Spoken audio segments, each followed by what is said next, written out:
plants arrangement here in our front yard. And this is the look from the distance. You reckon the little bunny in there?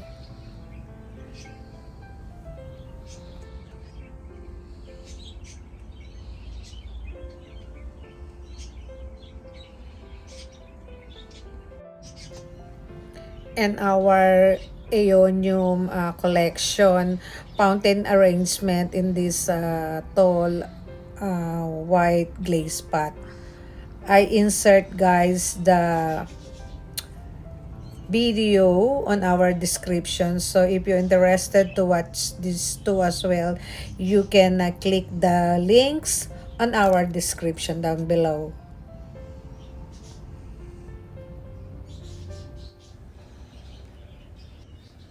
And this is the final look of our front yard after I details to you all, guys, what in our front yard collection of plants and succulents. And this is they look from the distance. They still doing well despite that it's been 4 months now continuing raining every now and then. But they are all still okay and they are all still healthy despite too much water at the moment.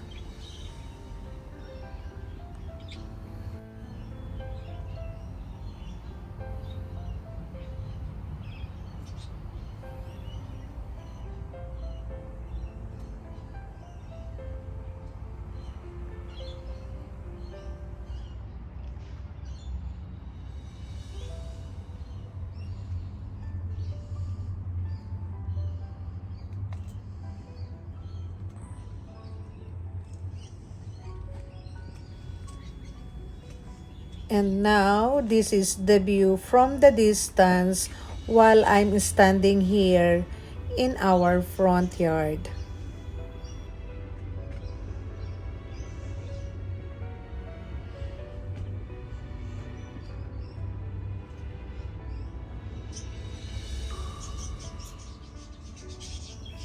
And I take the chance to, guys, to flex some of my baby succulents here in our front yard that I prepared to put here for a while for the time being, just to keep them as safe and sometimes get sunlight from 7 o'clock to 10 o'clock if they are lucky to have sunlight. Because like what I said, 4 months it's been on and off. The rain is continuous.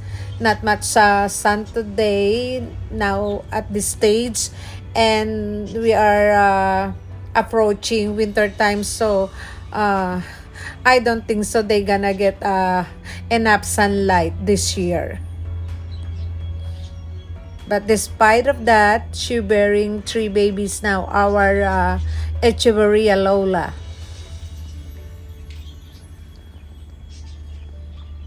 You can see our baby and propagation succulents on our shelf here.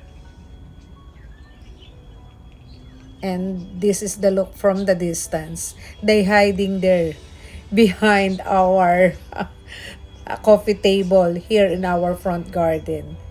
They are pretty safe over there.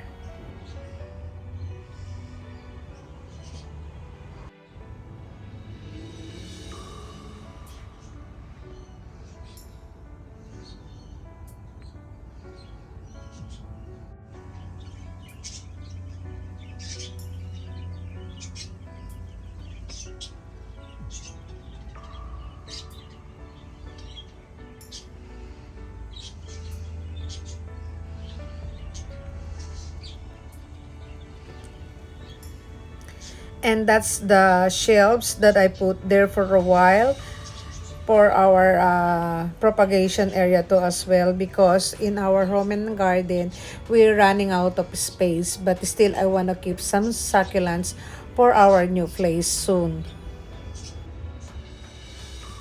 And that's all for today's, guys, for our front yard garden tour, and I hope you enjoy it. And this is our only part 1. That's all I can do for today because it's raining, and besides I don't want to take too long in our video, so I prefer to make it 3 part of our garden tour. The first one is our front yard, and the next one is our tropical garden, and the next one is our whimsical, so I can give details on it.